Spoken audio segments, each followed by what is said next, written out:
Welcome to the Unsexy Entrepreneurship Podcast. Everything you need to know for millennials looking to start, acquire, or grow a business with CPA and entrepreneur Charles Harris and director of the Entrepreneurship Institute, Dr. Seth Jenson. This is the Unsexy Entrepreneurship Podcast. Welcome to the Unsexy Entrepreneurship Podcast. I am your co-host, Charles Harris, and as always, I am joined by Seth Jenson. How are you today, Seth? Doing okay. I've been sick for like a million years, and I'm almost not sick yet, so I count it a blessing. Almost only counts in horseshoes and hand grenades, though. I don't know. It's true. It's probably good this is a remote podcast, otherwise we lose our MVP. But you'd be down for sickness, and then this whole thing would unravel. It's definitely the season to get sick, and we've had our fair share in our house as well. Yeah, I'm sure your adorable children bring home all kinds of goodies and microbes from, let's see, kindergarten and preschool? Daycare. Daycare, yeah. Yeah. Between the two of them, we get everything that passes through. Right after COVID was the worst, when they all just went back for the first time. Oh yeah, I believe it. Everyone's immune systems are weak from isolation. Yeah, it must have been crazy. It was a terrible time. But we're not talking about colds and sicknesses because neither of us are doctors. Well, actually, you're a doctor, but not of medicine. Not the kind you want operating on you. Today, we get to talk about a really, really fun topic, MVP, or the lean startup approach to running a business. Where do you want to start with this, Seth? I want to start with something that is going to crush all of our creative entrepreneurs' souls right out the gate. I just want you to start miserable and come to reality, some hard talk. And, we were joking about this beforehand, and you said that this statement crushed your soul, but it's true. The reality is building is fun, but it's not entrepreneurship. Oh, it hurts so much. Building is the most fun thing ever. Like that's why I like being an entrepreneur. I know, but really, if all you do is build, then you're more of an artist at the end of the day, because building a business, building a thriving engine of revenue and profit, it does not mean just staying obsessed with your product all day and making it better, adding features, tweaking it. That's eventually when you get to scale, there will be someone's job. You'll have a head of product and their job is to perfect the product. But at the end of the day, you as an entrepreneur have responsibilities that extend far beyond just having a great service or a product. And that includes making sure that what you're building is not just an art project, but one that your customers are hungry for and are going to break down your door trying to get it. If you're just heads down focused on the product and you forget about focusing on meeting a specific need and a demand, you're going to build a statue to your pride as opposed to the next big thing that's going to be a huge market. So it's really interesting you bring this up because I think I've mentioned before, but I have a group of accountants that we all started our firms around the same time, maybe a year and a half ago now.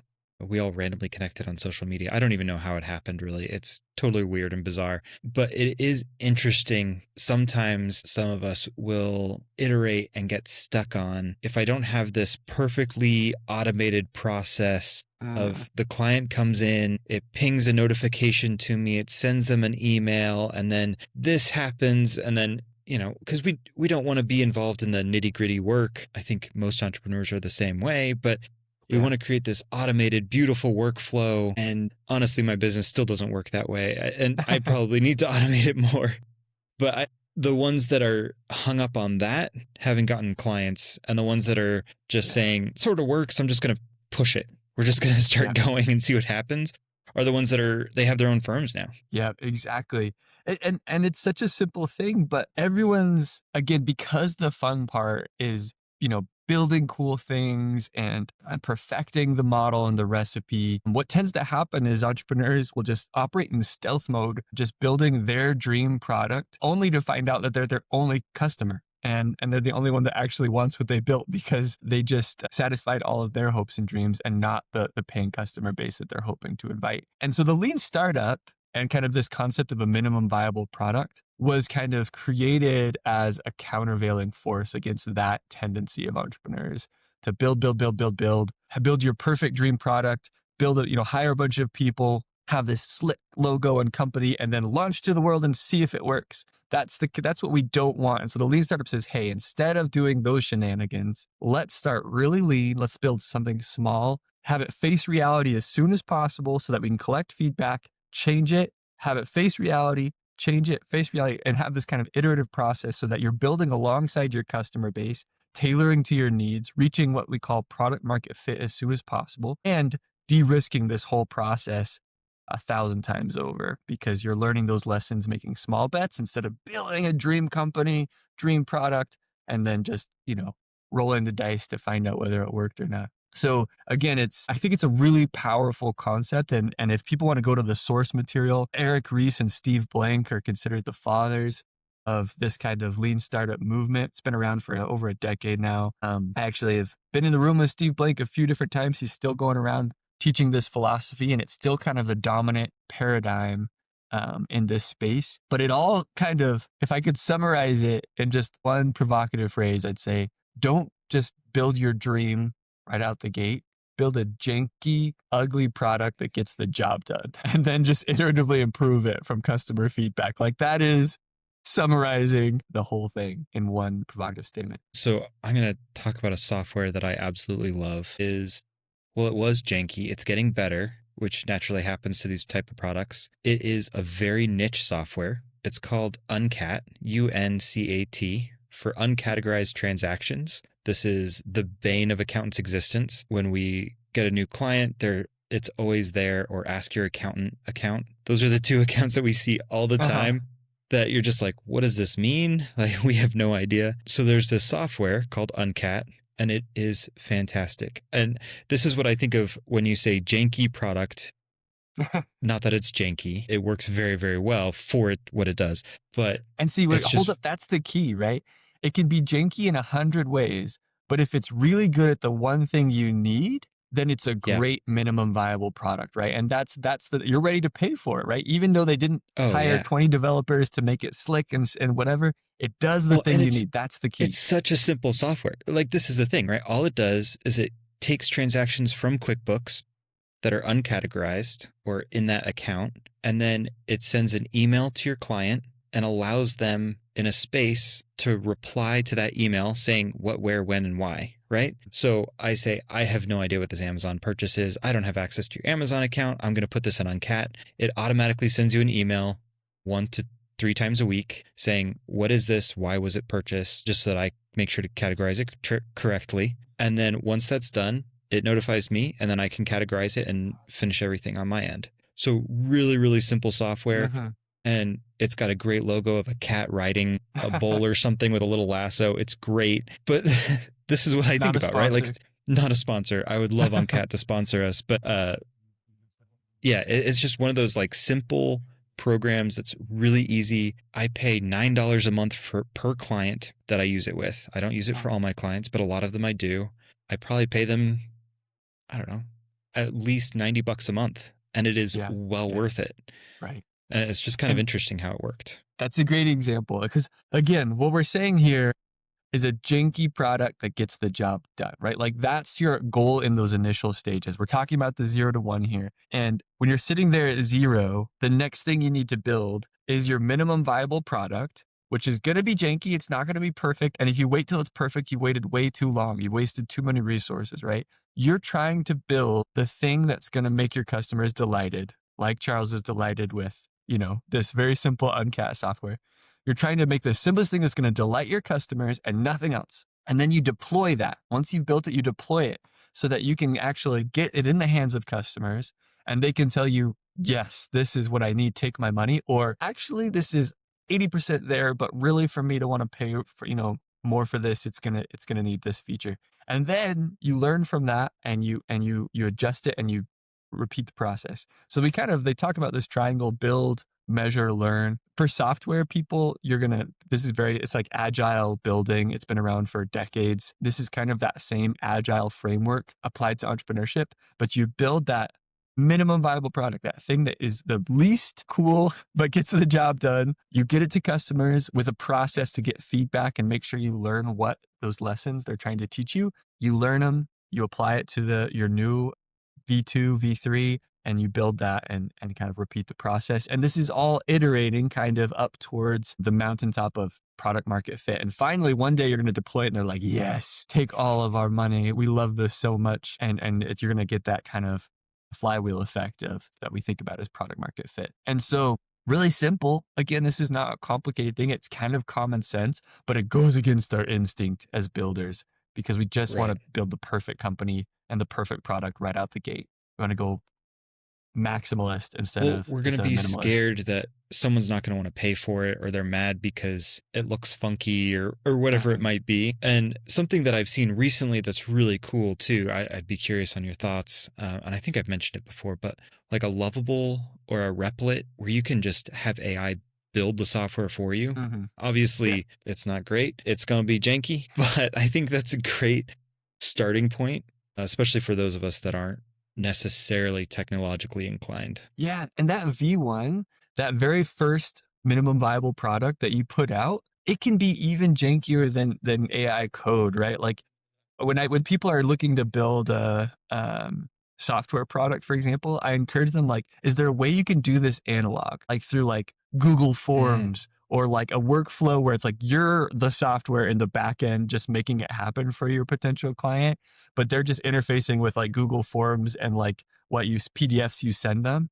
But can you test the value of your product in kind of that analog way to get feedback before because again, a lot of people are like, oh, I've got this app I need to build. I need to hire, $60,000 worth of software engineering, hire dev team, get that out. And that's my minimum viable product. I'm like, no. You could be so much leaner than that in most cases, to the point of like, have them fill out a like paper form and like mail it to you. Like it's, start small for those first 10 customers and make sure you can already be measuring and learning before you're even hiring developers. If you do have that talent of using AI and building something, which is becoming increasingly available, then yeah, you can spend a Saturday and have a janky MVP, and that's great. But not everyone's willing to take that leap. You should be. Honestly, it's really, we're kind of moving that day and age that you should take that risk. But really a cheap, well worth it time. I tried just doing for free, just doing random things. And I was shocked at how much I could do. And I have, I don't know, maybe one semester of college programming experience, literally nothing.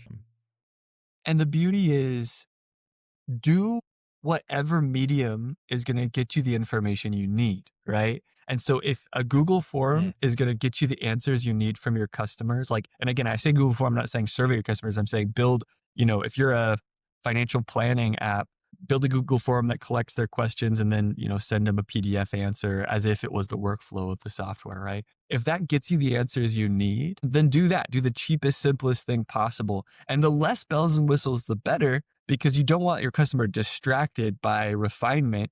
You want them to only focus on whether you're delivering the value of your core product or not. And so choose the simplest, ugliest way to get that job done so that you're getting really good data about whether that job's getting done properly.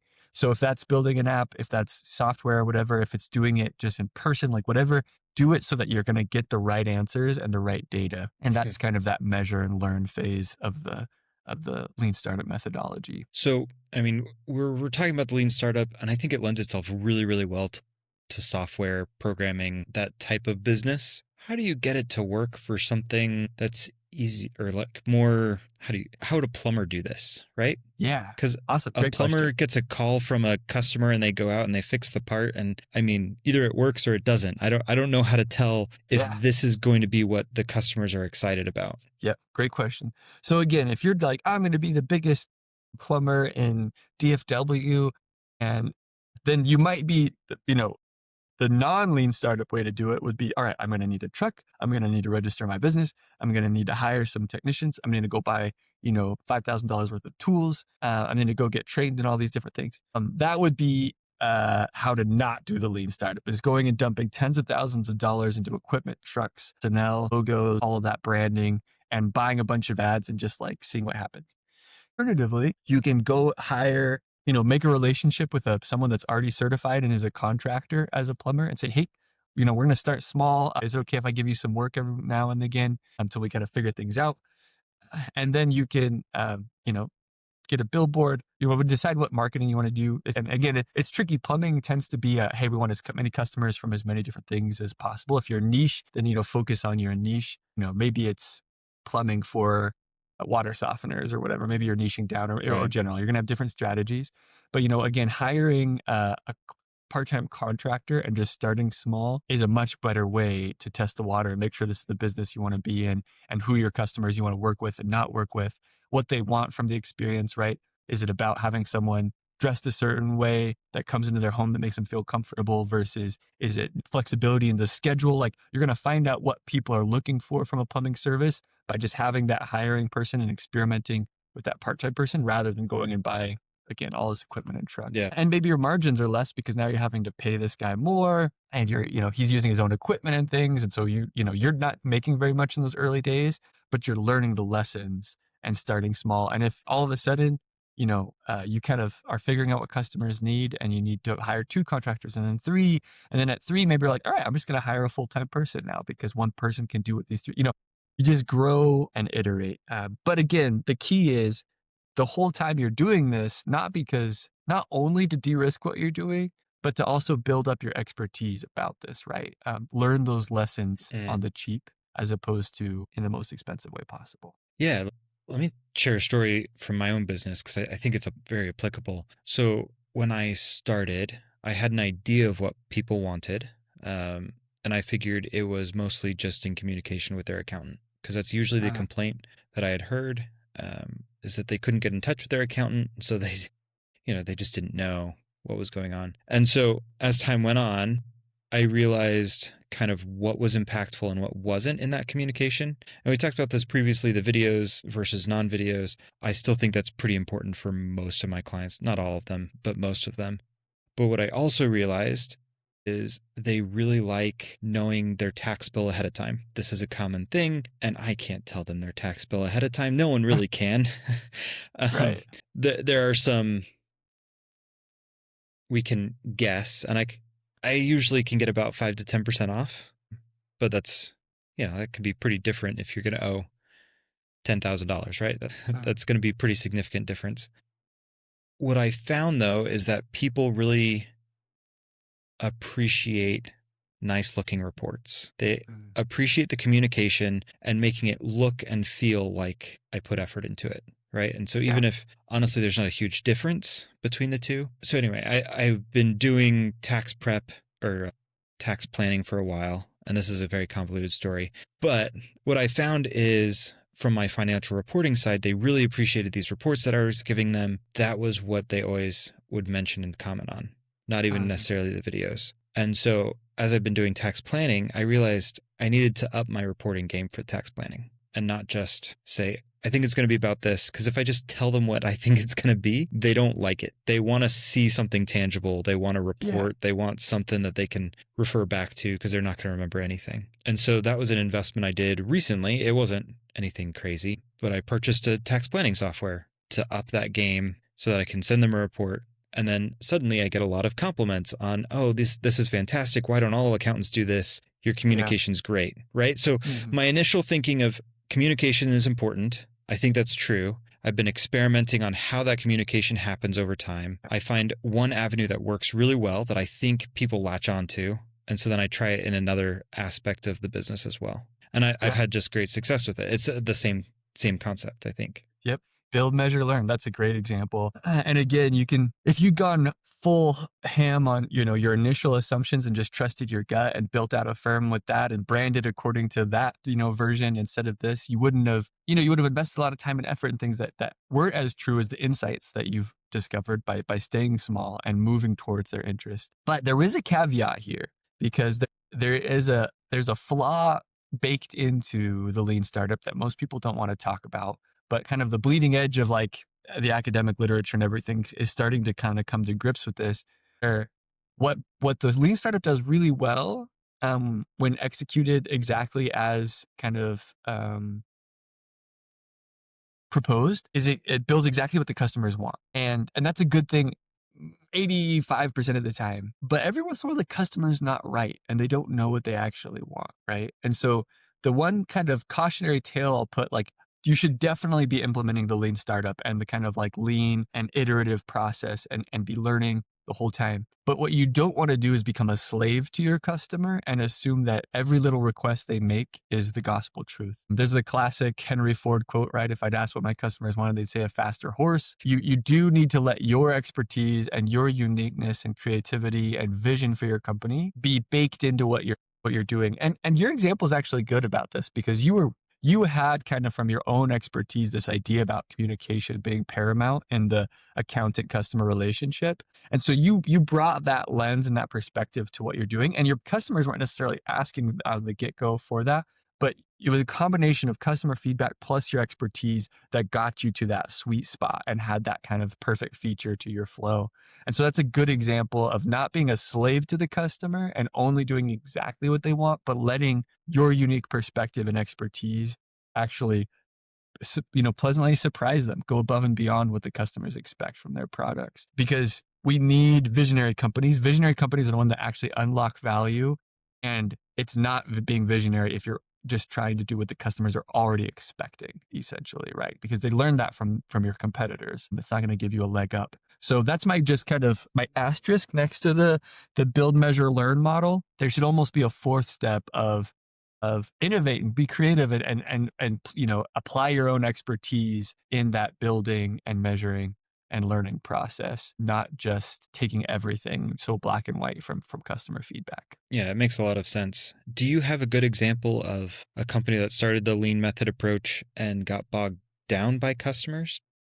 Yeah, I mean, you can just spend a lot of time just chasing. So I guess the one other way to put this is like, learning from customer feedback is an art because first of all, there's going to be a variety, right? You're going to get a lot of different opinions and it's going to teach you about the different customer profiles that you're working with because they're all going to have different needs. And so that you're just remember that your customer isn't one mass body. They're actually subsections and you're going to want to focus on some and not others. So that's kind of a whole different conversation. We could go back to Airbnb, which we've referenced a million times, right? Mm-hmm. They thought their target audience was just people willing to let people stay in their homes. What they realized is New York had a special need for this and they were more likely to use it. They also realized, I think now they've realized that high-end experiences are part of the draw to Airbnb. And so that's like a subset of their group that they didn't realize at the beginning. But if they had listened to customers/investors originally, I don't think they would have ever taken off because everyone was saying this is scary. Exactly. It's actually a great example, right? If they had just gone and talked to all their customers, hey, what would it take you to feel like comfortable in having some stranger stay in your house? Their answer probably would have been nothing. Nothing would make me feel comfortable. And that was what investors were telling them and people on the street or whatever. But because they'd had their own experiences with hosting people on an air mattress in their apartment, they knew like that wasn't true. They had kind of their particular. And so we've talked about this before, but for them, the unlocks were familiarity, covering the host insurance-wise, and trust. And so they went and tested those principles with high quality photographs, eBay's review system, and kind of a money-back guarantee type thing. So they had a unique contrarian perspective that was, but the answer wasn't, we're right about this, everyone else is wrong, so we're going to build Airbnb.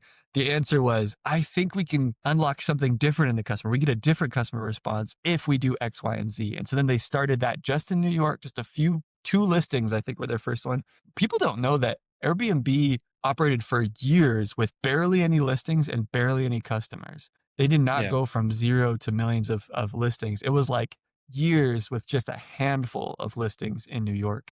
And, but they were learning those lessons during those moments. They were refining the model. They were building, measuring, and learning. So yeah, that's a great example. Yeah, it's always interesting to kind of view this from perspective of an entrepreneur, right? Because I can see where we start off with a MVP, right? Most minimum viable product and slowly start working it up. But yeah, I just wish we could jump into the end result before we go through the painful process, if that makes sense. Yeah, no, it's true. Again, it goes against our instincts. But what this also, I think, lets you do that does feel good is you should be kind of accumulating revenue as you go, right? Like this gets you selling so much faster than you otherwise would. And luckily, revenue does feel good. Building feels good, but also having a little bit of income also feels good.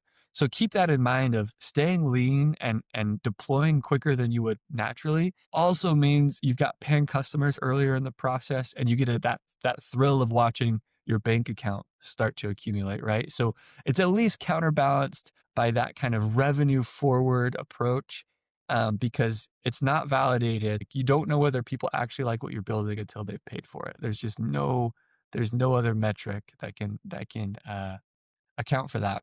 So maybe just to kind of review, because we've talked about a bunch of principles here, I think it's important to remember that building is fun, but it's not entrepreneurship, right? Like, yes, that is one of the jobs of an entrepreneur, is to build great products and services.